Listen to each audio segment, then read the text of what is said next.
नमस्कार दोस्तों, कैसे हो आप सब। आशा करती हूँ आप लोग ठीक होंगे। तो आज हम दोनों बहनें सुनाएंगी आप सभी को दुल्हन उतारते समय का गीत। तो सुनिएगा और बताइएगा कैसा लगा। बहुत ही सुंदर है। तो चलिए सुनाते हैं।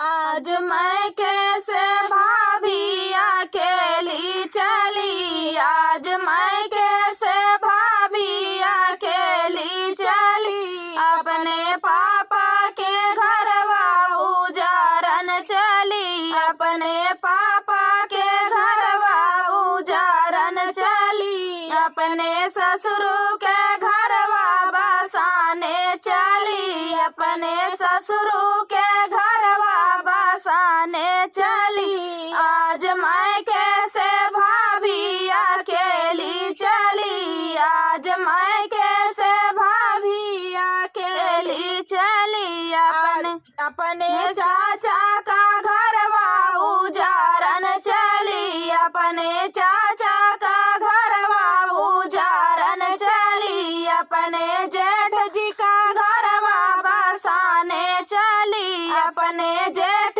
जी का घरवा बसाने चली। आज मैं कैसे भाभी अकेली चली, आज मैं कैसे भाभी अकेली चली, अपने भैया के घरवा उजारन चली, अपने भैया के घरवा उजारन चली, अपने देवर का घरवा बसाने चली, अपने देवर का घरवा बसाने चली। आज मैं कैसे भाभी अकेली चली, आज मैं कैसे भाभी अकेली चली। तो दोस्तों, ये प्यारा सा दुल्हन उतारते समय का गीत आप सभी को कैसा लगा कमेंट में बताना दोस्तों। तो चलिए दोस्तों, मिलते हैं नेक्स्ट वीडियो में। तब तक के लिए नमस्कार।